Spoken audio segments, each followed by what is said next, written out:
결혼 생활은 늘 평온했습니다. 이른 아침 아내가 일어나 커피를 내리고 나는 그 향에 이끌려 눈을 뜨곤 했죠. 9년을 함께한 부부지만 아직도 아침 식탁에서 웃으며 하루가 시작됐습니다. 이런 일상이 지루할 법도 한데 우리는 그 평범함을 즐겼습니다. 도연 씨 오늘 회식 있어요? 아내가 물었습니다. 나는 커피를 한 모금 마시며 아니 일찍 들어올 것 같아 당신은? 이라고 물었습니다. 아내는 오늘 프로젝트 마감이라 조금 늦을 것 같아요. 기다리지 말고 먼저 자요. 이렇게 서로의 하루를 확인하는 것으로 아침은 시작됐습니다. 37살 나와 36의 아내는 강남의 외곽 아파트에서 맞벌이 부부로 살았습니다. 나는 중견 IT 기업에서 팀장으로, 아내는 광고 대행사, 마케팅 전문가로 일하고 있었죠. 자녀 계획은 서로의 커리어를 위해 미루다 보니 어느새 9년이 흘렀습니다. 가끔 지인들이 아이 이야기를 꺼낼 때면 우리는 고지효라고 대답했지만 실제로는 그 주제에 관해 심각하게 이야기한 지 오래되었습니다. 퇴근 후에는 주로 집에서 간단한 저녁을 먹고 각자 소파에 앉아 책을 읽거나 드라마를 보는 시간을 가졌습니다. 주말이면 동네 마트에서 장을 보고 가끔 영화를 보러 가거나 인근 산책로를 걷기도 했죠. 특별할 것 없는 일상이었지만 그 안에서 우리는 나름의 안정을 찾았습니다. 어느 주말 산책하다 아내가 문득 말했습니다. 도연 씨, 우리 결혼한 지 곧 10년이네요. 그러게, 시간 참 빠르다. 내가 대답했습니다. 후회 없어요. 그녀가 물었습니다. 무슨 후회? 의아한 표정으로 되물었습니다. 그냥 나랑 결혼한 거요. 나는 웃으며 그녀의 손을 잡았습니다. 당연히 없지 너는? 아내는 잠시 생각하더니 미소 지었습니다. 나도요. 그 대화가 있고 며칠 후 아내의 회사에서 새 프로젝트가 시작됐다고 했습니다. 대형 클라이언트를 상대하게 되어 한동안 바빠질 거라고 했죠. 나는 그저 힘내라는 말과 함께 그녀의 어깨를 토닥였습니다. 처음에는 금요일마다 아내의 귀가가 늦었습니다. 프로젝트 회의가 길어졌다거나 팀원들과 중요한 이슈를 논의하느라 시간이 늦었다고 했죠. 나는 의심 없이 그 말을 믿었습니다. 지금까지 서로 신뢰해온 부부였으니까요. 어느 날 저녁 집에 혼자 있던 나는 갑자기 아내의 어제 옷에서 낯선 향수 냄새를 맡았습니다. 아내가 쓰는 평소 향이 아니었죠. 순간 이상한 느낌이 들었지만 곧 클라이언트와 미팅하다 묻은 냄새일 수도 있다고 생각했습니다. 아내를 의심하는 것이 오히려 부끄러웠죠. 그러나 그 후로도 아내의 늦은 귀가는 계속됐습니다. 한 달쯤 지나자 이제는 일주일에 서너 번으로 늘어났고 가끔은 집에 들어오자마자 샤워부터 하는 모습도 보였습니다. 피곤해서 더워서라는 이유였지만 왠지 모르게 마음 한구석이 불편했습니다. 주말마다 함께하던 시간도 점점 줄어들었습니다. 아내는 종종 팀원들과 워크숍이 있다거나 중요한 발표 준비를 해야 한다며 집을 비웠습니다. 나는 화를 내기보다는 아내의 커리어를 위해 이해하려 노력했습니다. 하지만 결혼 생활에 미세한 균열이 생기기 시작했다는 것을 부정할 수 없었습니다. 식탁에서 마주 앉아도 대화가 줄어들었고 잠자리에 들기 전 나누던 소소한 일상 이야기도 사라져갔습니다. 그 균열을 무시한 채 나는 여전히 평화로운 결혼 생활이 지속되리라 믿었습니다. 10년 가까이 함께한 부부에게 위기가 찾아올 거라고는 상상도 못했으니까요. 30대 후반의 나이에 사람의 습관이 크게 바뀌는 일은 드뭅니다. 10년간 함께 살다 보면 상대방의 사소한 변화까지 쉽게 알아챌 수 있죠. 아내의 변화는 미묘했지만 분명히 느껴졌습니다. 그녀의 목소리 톤, 표정, 심지어 걸음걸이까지도 달라진 것 같았어요. 아내의 늦은 귀가가 일상이 된 지 2달쯤 지났을 때였습니다. 평일 저녁 나는 여느 때처럼 혼자 집에서 저녁을 해결했습니다. 9시가 넘어서도 아내에게서 연락이 없었죠. 10시쯤 문자를 보냈습니다. 오늘도 늦어? 잠시 후 답장이 왔습니다. 응, 중요한 미팅이 길어졌어. 곧 끝날 것 같아. 데리러 갈까? 아니야. 팀장님이 데려다 주신대. 걱정 마. 나는 한숨을 내쉬며 소파에 몸을 묻었습니다. 텔레비전을 켰지만 내용은 전혀 들어오지 않았죠. 11시가 되어도 아내는 돌아오지 않았고 다시 문자를 보내려다 그만두었습니다. 괜히 부담을 주는 것 같아서요. 그날 밤 잠을 이루지 못하고 뒤척이다 일어나 물 한 잔을 마시어 부엌으로 갔습니다. 창밖을 무심코 바라보던 중 아파트 입구에 검은색 고급 외제차가 서는 것이 보였습니다. 12시를 넘긴 시간 그 차에서 내린 사람은 다름 아닌 아내였습니다. 심장이 빠르게 뛰기 시작했습니다. 아내가 차에서 내리는 모습, 운전석 쪽으로 몸을 숙여 인사하는 모습, 그리고 차가 떠나고 나서야 아파트 현관이 아닌 옆 골목으로 걸어가는 모습까지 지켜봤습니다. 왜 정문으로 들어오지 않는 거지? 머릿속이 복잡해졌습니다. 10분쯤 지났을까? 현관문 열리는 소리가 들렸습니다. 아내가 조용히 들어와 신발을 벗고 있었죠. 나는 거실 불을 켜며 그녀를 맞이했습니다. 늦었네. 아내는 놀란 듯 고개를 들었습니다. 아직 안 잤어? 잠이 안 와서 담담하게 대답했습니다. 요즘 너무 늦게 들어오는 것 같아. 미안해. 정말 바빠서. 아내가 미안한 표정을 지었습니다. 근데 왜 불도 안 켜고 있었어? 그냥 나는 억지로 미소 지었습니다. 배고프지 않아? 뭐 먹을래? 아니, 미팅 후에 간단히 먹었어. 아내가 가방을 내려놓으며 말했습니다. 먼저 씻고 올게. 아내가 욕실로 들어가자 나는 그녀의 가방을 바라보았습니다. 평소라면 절대 하지 않았을 행동이지만 손이 저절로 움직였습니다. 가방 안에는 평소 아내가 쓰는 것과는 다른 립스틱과 향수가 들어 있었습니다. 지갑을 열자 영수증 하나가 눈에 띄었습니다. 오늘 저녁 7시에 강남의 고급 레스토랑에서 결제한 내역이었죠. 2명분의 저녁 식사와 와인, 팀 미팅이라고 했는데 욕실에서 물소리가 들리는 동안 나는 다시 모든 것을 제자리에 돌려놓고 소파로 돌아왔습니다. 가슴 한편이 무겁게 내려앉았습니다. 아직 확신할 수는 없지만 불안한 예감이 몰려왔습니다. 아내가 샤워를 마치고 나왔을 때 나는 무심한 척 텔레비전을 보고 있었습니다. 내일 아침 일찍 출근해야 해서 먼저 잘게. 아내가 말했습니다. 응, 그래? 나는 고개만 끄덕였습니다. 아내가 침실로 들어간 후 나는 한참 동안 소파에 앉아 있었습니다. 머릿속에서는 여러 생각이 교차했습니다. 아내를 의심하는 내가 나쁜 남편인 걸까? 아니면 내 직감이 맞는 걸까? 그 차의 주인은 누구였을까? 정말 회사 팀장일까? 다음 날부터 나는 아내의 행동을 더 주의 깊게 살펴보기 시작했습니다. 그녀의 통화, 문자 메시지, 귀가 시간, 모든 것이 의심스러워졌습니다. 아내는 더 자주 화장을 고치고 새로운 옷을 사 입었습니다. 몇 년간 쉬었던 헬스장도 다시 다니기 시작했죠. 자신의 외모에 신경 쓰는 것이 이상한 일은 아니지만 갑작스러운 변화가 무언가 다른 이유가 있는 게 아닐까 하는 의심이 들었습니다. 아내가 화장실에 들어간 다음 그녀의 휴대폰을 확인했습니다. 이런 행동이 옳지 않다는 걸 알지만 더 이상 의심 속에서 살 수 없었습니다. 아내가 샤워하는 동안 나는 침실로 들어가 그녀의 휴대폰을 찾았습니다. 다행히 잠금 해제는 제 생일이었죠. 그녀가 아직 비밀번호를 바꾸지 않았다는 사실이 오히려 아프게 느껴졌습니다. 메시지함으로 들어갔습니다. 대부분은 직장 동료들과의 업무 대화였지만 특정 번호와의 대화가 눈에 띄었습니다. 이름 없이 저장된 번호, 떨리는 손으로 대화를 열어보았습니다. 오늘도 보고 싶어. 상대방의 메시지였습니다. 아내의 답장, 나도. 근데 조심해야 해. 남편이 의심하는 것 같아. 걱정 마. 조금만 더 참으면 우리가 함께 할 수 있어. 당신 없이 못 살아. 사랑해. 가슴이 무너졌습니다. 메시지를 위로 스크롤하자 지난 2달간의 대화, 내용이 모두 나왔습니다. 만남의 약속, 서로에 대한 애정 표현, 심지어는 함께 찍은 사진까지. 상대는 나보다 조금 더 나이가 많아 보이는 남자였습니다. 고급스러운 양복을 입고 자신감 넘치는 표정으로 아내와 함께 찍은 사진들, 위치 정보를 보니 대부분 강남의 고급 호텔이나 레스토랑이었습니다. 더 살펴보다가 그 남자도 기혼자라는 사실을 알게 되었습니다. 오늘 아내가 친정에 갔어. 우리 만날 수 있을 것 같아. 라는 메시지가 있었기 때문입니다. 분노와 배신감 그리고 허탈함이 한꺼번에 밀려왔습니다. 10년 가까이 함께한 세월이 무너지는 느낌이었습니다. 휴대폰을 원래 자리에 돌려놓고 나는 거실로 나왔습니다. 진실을 알게 된 지금 무엇을 해야 할지 막막했습니다. 직접 물어볼까? 아니면 그냥 모른 척할까? 이혼을 요구할까?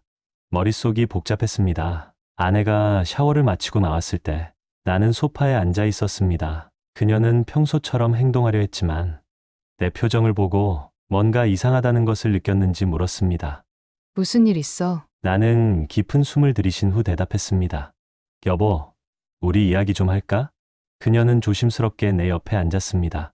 무슨 이야기? 더 이상 애둘러 말할 필요가 없다고 느꼈습니다. 당신 핸드폰 봤어. 아내의 얼굴이 순간 창백해졌습니다.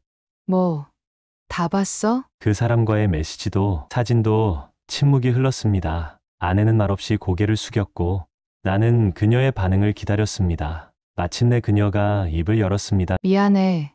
난 그럴 생각이 없었는데. 얼마나 오래됐어? 내 목소리는 생각보다 차분했습니다.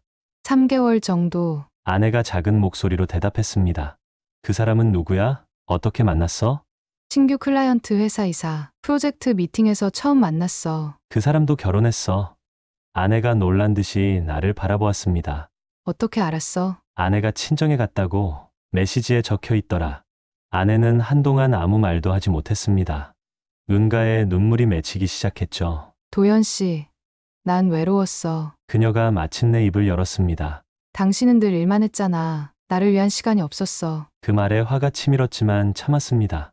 그래서 바람을 펴? 우리 결혼 생활이 그게 다야? 그런 의미가 아니라 아내가 흐느껴 울기 시작했습니다. 그냥 그 사람은 내게 특별한 존재가 되었어. 이해해 줄 수 없을까? 이해하라고? 내가 뭘 이해해야 하는데? 목소리가 높아졌습니다. 너와 다른 남자가 함께한 시간을, 그 사람이 널 안았던 순간을, 뭘 이해하라는 거야? 그만해. 제발, 다신 그러지 않을게. 아내가 울며 말했습니다. 그날 밤, 아내가 잠든 후 나는 그녀의 휴대폰을 다시 한번 확인했습니다. 목적은 한 가지, 그 남자의 시원을 정확히 파악하는 것이었습니다. 연락처를 뒤지고 메시지를 확인한 결과 그는 최윤석으로 43세의 대기업 마케팅 이사였습니다. 검색해보니 화려한 경력을 가진 인물이었죠. 프로필 사진에는 그의 가족도 있었습니다. 아내와 초등학생으로 보이는 아들. 다음날 아침 출근하는 척하며 집을 나섰지만 발걸음은 그 남자의 회사 근처로 향했습니다. 멀리서 지켜보며 그가 출근하는 모습을 확인했습니다. 자신감 넘치는 걸음걸이, 값비싼 양복, 고급 외제차. 모든 것이 성공한 사람의 모습이었습니다. 그날 오후 나는 소셜미디어 검색을 통해 그의 아내에 대한 정보를 찾아냈습니다. 유선영, 35살, 패션 디자이너로 일하고 있었죠. 그녀의 직장 위치까지 파악한 후 나는 조심스럽게 접근 계획을 세웠습니다. 다음날 나는 그녀의 직장 근처 카페에서 기다렸습니다. 퇴근 시간쯤 선영이 나오는 것을 보고 조심스럽게 다가갔습니다. 유선영 씨 맞으신가요? 그녀는 놀란 표정으로 나를 바라보았습니다. 네. 누구신지. 저는 이도현이라고 합니다. 잠시 시간 좀 내주실 수 있을까요? 중요한 이야기가 있습니다. 선영은 의심스러운 눈빛으로 나를 살펴보았지만 내 진지한 표정을 보고 고개를 끄덕였습니다. 우리는 근처 카페로 들어갔습니다. 무슨 일이신지. 그녀가 조심스럽게 물었습니다. 나는 깊은 숨을 들이킨 후 천천히 이야기를 시작했습니다. 제 아내와 선영 씨의 남편에 관한 이야기입니다. 그녀의 표정이 굳어졌습니다. 무슨 말씀이신지. 두 사람이 불륜 관계라는 증거를 가지고 있습니다. 직설적으로 말했습니다. 더 이상 애둘러 말할 필요가 없었으니까요. 선영의 얼굴이 창백해졌습니다. 그녀는 말없이 저를 바라보다가 떨리는 손으로 물잔을 들었습니다. 증거라니요. 나는 준비해온 증거들을 보여주었습니다. 아내의 메시지 스크린샷, 호텔 영수증 사본, 심지어 두 사람이 함께 찍은 몇 장의 사진까지. 선영은 그것들을 보며 천천히 무너져 내렸습니다. 눈물이 그녀의 뺨을 타고 흘러내렸죠. 믿을 수 없어요. 그녀가 흐느끼며 말했습니다. 내 남편이 어떻게. 왜. 저도 마찬가지입니다. 내가 담담히 대답했습니다. 10년을 함께한 아내가 어떻게 이런 일을? 두 명의 배신당한 사람들, 우리는 잠시 침묵 속에 앉아 있었습니다. 아이러니하게도 우리는 그 순간 서로를 가장 잘 이해할 수 있는 유일한 사람들이었습니다. 남편은 항상 바빴어요. 선영이 마침내 입을 열었습니다. 출장도 많고 늦은 회식도 많았죠. 저는 그저 성공을 위한 과정이라 생각하고 참았어요. 아들도 혼자 키우다시피 했고요. 나는 고개를 끄덕였습니다. 우리 둘 다 피해자네요. 선영은 눈물 어린 눈으로 나를 바라보았습니다. 이제 어떻게 하실 건가요? 정확히는 모르겠습니다. 다만 이대로 넘어갈 수는 없어요. 우리는 그날 저녁 내내 이야기를 나눴습니다. 서로의 결혼 생활, 배신감, 그리고 앞으로 어떻게 해야 할지. 대화를 나누면 나눌수록 우리는 서로에게 위안을 얻는 듯 했습니다. 주위의 가족이나 친구들에게도 말하기 어려운 상황을 함께 공유할 수 있다는 것이 큰 위로가 되었죠. 카페에서 나올 때쯤 선영이 조용히 말했습니다. 다시 만나도 될까요? 저 혼자 이 문제를 감당하기 힘들 것 같아서요. 물론입니다. 내가 대답했습니다. 함께 헤쳐나가는 게 좋겠네요. 선영과의 대화 이후 나는 자주 그녀에게 연락을 취했습니다. 처음에는 불륜 커플에 대한 정보를 공유하고 대응 방안을 논의하기 위해서였지만 점차 우리의 대화는 일상적인 주제로 확장됐습니다. 서로의 취미, 좋아하는 음식, 영화 취향까지 아이러니하게도 배우자의 불륜이 우리를 이어주는 끈이 되었습니다. 그녀를 더 알아갈수록 선영이 어떤 사람인지 더 깊이 이해하게 됐습니다. 패션 디자이너로서의 열정, 아들을 향한 무한한 사랑, 그리고 무엇보다 그녀의 강인함까지 겉으론 부드럽고 여성스러웠지만 내면은 단단했습니다. 배신을 확인한 지 보름 후 우리는 카페가 아닌 한적한 와인바에서 만났습니다. 와인잔을 앞에 두고 우리는 조금 더 깊은 이야기를 나눴습니다. 최근에 남편 행동이 더 이상해졌어요. 선영이 말했습니다. 밤에 전화가 오면 베란다로 나가서 통화하고 주말에도 갑자기 급한 일이 생겼다며 나가곤 해요. 나도 비슷한 상황을 겪고 있었습니다. 아내는 여전히 늦게 귀가했고 이유는 프로젝트 때문이라 했습니다. 이제는 믿는 척하는 것이 너무 고통스러웠습니다. 가끔은 모든 것을 내던지고 싶어요. 내가 털어놓았습니다. 이런 거짓된 관계를 계속 유지해야 하는지 모르겠어요. 선영의 눈에 눈물이 맺혔습니다. 저도 그래요. 하지만 아이 때문에 쉽게 결정할 수가 없네요. 와인 한 병이 비워질 즈음 우리의 대화는 더욱 솔직해졌습니다. 서로에 대한 호감을 숨기지 않게 되었고 자연스럽게 손이 닿았죠. 그녀의 손길은 따뜻했고 오랜만에 느껴보는 위안이었습니다. 선영이 작은 목소리로 말했습니다. 오늘 밤만은 서로에게 기대고 싶어요. 나는 그녀의 눈을 바라보았습니다. 그 안에서 같은 외로움과 갈망을 발견했죠. 그날 우리는 함께 호텔로 향했습니다. 그것이 옳은 일인지 고민했지만 그 순간만큼은 모든 것을 잊고 싶었습니다. 호텔 방에 들어서자 우리는 잠시 서로를 바라보았습니다. 머릿속에서는 이건 복수다라는 생각과 이건 잘못된 일이라는 생각이 충돌했습니다. 하지만 그 순간 선영이 먼저 다가와 내 손을 잡았습니다. 후회하지 않을 거예요. 그녀가 속삭였습니다. 우리의 하룻밤은 복수심과 미안이 뒤섞인 시간이었습니다. 서로의 상처를 어루만지며 잠시나마 고통을 잊을 수 있었죠. 그리고 새벽이 밝아올 무렵 우리는 서로를 바라보며 미소 지었습니다. 이건 절대 비밀로 해야 해요. 선영이 말했습니다. 나는 고개를 끄덕였습니다. 물론이죠. 아무도 모를 거예요. 호텔을 나서며 우리는 서로를 꼭 안았습니다. 그것이 위로를 위한 것인지 작별을 위한 것인지 명확치 않지만 우리 둘 다 그 순간이 필요했습니다. 그날 이후 나는 아내를 대하는 방식을 바꿨습니다. 더 이상 눈치를 보거나 의심하는 기색을 보이지 않았죠. 오히려 평소와 같이 행동했습니다. 그녀의 늦은 귀가에도 아무 말 없이 받아들였고 주말 외출에도 질문하지 않았습니다. 이제 내 계획은 달라졌기 때문입니다. 한편으로는 죄책감이 들기도 했습니다. 선영과의 하룻밤이 윤리적으로 옳은 일은 아니었으니까요. 하지만 다른 한편으로는 그 밤이 내게 새로운 힘을 주었습니다. 더 이상 피해자로만 머물지 않겠다는 결심을 하게 된 거죠. 선영과는 이후에도 연락을 주고받았습니다.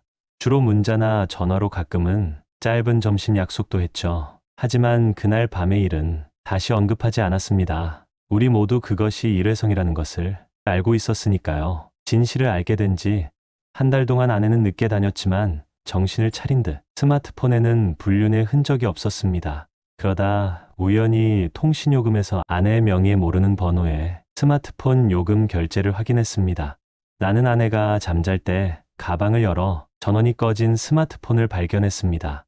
모를 거라 생각했는지 전원을 켜니 바로 화면이 열렸고 그곳에는 더 심각한 내용들이 담겨 있었습니다. 나는 스마트폰을 꺼 다시 가방에 넣고 다음날 조용히 변호사를 만났습니다. 지금까지 수집한 증거들을 바탕으로 상간소송을 제기하기로 결심했기 때문입니다. 변호사는 내 증거들을 검토한 후 충분히 승소 가능성이 있다고 판단했습니다. 이런 경우 상대방에게 상당한 위자료를 청구할 수 있습니다. 변호사가 설명했습니다. 그리고 이혼 과정에서도 유리한 위치를 확보할 수 있죠. 나는 고개를 끄덕였습니다. 이제 감정적인 대응이 아닌 냉철한 접근이 필요했습니다. 소송 준비와 동시에 나는 아내에게 협의 이혼을 제안했습니다. 그녀는 처음에 충격을 받은 듯했지만 내가 모든 증거를 가지고 있다는 사실을 알고 나서는 반박하지 못했습니다. 정말 이렇게 끝내고 싶어. 아내가 울먹이며 물었습니다. 당신은 경고에도 멈추지 않았어. 내가 차분히 대답했습니다. 이제 와서 애써봤자 의미 없어. 아내는 한동안 울다가 결국 협의 이혼에 동의했습니다. 재산 분할에서도 내 조건을 대부분 수용했죠. 10년 결혼 생활이 딸랑 서류 한 장으로 정리되는 순간이었습니다. 한편 선영도 비슷한 과정을 밟고 있었습니다. 그녀는 아들의 양육권과 함께 재산의 절반을 요구했고 상간자에 대한 증거를 바탕으로 유리한 위치를 확보했습니다. 남편이 처음에는 완강하게 거부했어요. 선영이 말했습니다. 하지만 증거를 보여주니 태도가 바뀌더군요. 소송이 진행되면서 상간남에게도 변화가 생겼습니다. 그의 회사에 이 사건이 알려지면서 내부적으로 문제가 되었고 결국 그는 퇴사를 하게 되었습니다. 사회적으로도 평판이 나빠져 이전에 화려했던 모습은 찾아볼 수 없게 되었죠. 법정 승리는 생각보다 쉽게 찾아왔습니다. 명백한 증거들 앞에서 상대 측은 별다른 항변을 하지 못했고 결국 내가 요구한 위자료를 지불하기로 합의했습니다. 선영의 소송도 비슷한 결과로 마무리되었습니다. 법적인 문제가 해결되자 나는 새로운 시작을 준비했습니다. 아파트를 팔고 작은 원룸으로 이사했습니다. 아내와의 추억이 담긴 물건들은 대부분 버리거나 기부했죠. 새로운 환경에서 마음의 안정을 찾고 싶었습니다. 이혼 절차가 마무리된 후 선영이 물었습니다. 이제 어떻게 지내실 건가요? 아직은 모르겠어요. 우선은 혼자 시간을 보내면서 생각을 정리하려고요. 내가 대답했습니다. 선영 씨는요? 저도 비슷해요. 아들과 함께 새 출발하려고 합니다. 우리는 서로를 바라보며 미소 지었습니다. 공통의 아픔을 통해 연결되었던 두 사람. 이제 각자 다른 길을 걷게 되지만 그 인연은 특별하게 남을 것 같았습니다. 가끔 연락해도 될까요? 선영이 물었습니다. 물론이죠. 언제든지요. 이혼 후 몇 개월이 지났습니다. 나는 새로운 일상에 조금씩 적응해 가고 있었습니다. 작은 원룸 생활은 외롭기는 했지만 한편으로는 자유롭고 평화로웠습니다. 더 이상 거짓말과 의심 속에서 살지 않아도 된다는 사실이 마음의 위안이 되었죠. 아내에 관한 소식은 지인을 통해 가끔 들려왔습니다. 그녀는 상간남과도 결국 멀어졌다고 합니다. 상간남이 회사를 그만두고 경제적으로 어려워지자 두 사람의 관계도 변했다고 하더군요. 결국 아내는 혼자 남게 되었습니다. 어느 날 예상치 못하게 전 아내에게서 연락이 왔습니다. 만나서 이야기하고 싶다는 내용이었습니다. 망설였지만 마침 정리해야 할 일이 몇 가지 남아있어서 만나기로 했습니다. 카페에서 그녀를 마주했을 때 전 아내는 많이 변해 있었습니다. 예전에 자신감 넘치던 모습은 찾아볼 수 없었고 눈 밑에 다크서클이 진하게 있었습니다. 잘 지내? 전처가 조심스럽게 물었습니다. 그럭저럭 담담하게 대답했습니다. 너는? 나는 아내는 잠시 말을 멈추었다가 계속했습니다. 많이 힘들어. 회사도 그만뒀어. 그녀의 이야기를 들어보니 상간남과의 관계가 끝난 후 심한 우울증에 시달렸다고 합니다. 회사에서도 소문이 퍼져 일하기 어려워졌고 결국 사직서를 제출했다고 했습니다. 도연 씨, 정말 미안해. 아내가 눈물을 글썽이며 말했습니다. 후회해. 매일 후회하고 있어. 나는 그녀의 말에 아무런 감정도 느끼지 못했습니다. 예전에는 이런 모습을 보면 마음이 약해졌을 텐데 이제는 다른 사람의 이야기를 듣는 것 같았습니다. 이제 너무 늦었어. 내가 차분히 말했습니다. 우리 각자 갈 길이 있어. 아내는 한동안 흐느끼다가 말했습니다. 다시 시작할 수는 없을까? 나 아직 널 사랑해. 그 말에 나는 쓴웃음을 지었습니다. 사랑? 네가 그 의미를 알기나 해? 대화를 마치고 카페를 나오면서 나는 마음속으로 전처와의 관계에 완전한 마침표를 찍었습니다. 더 이상 미련도 원망도 없었습니다.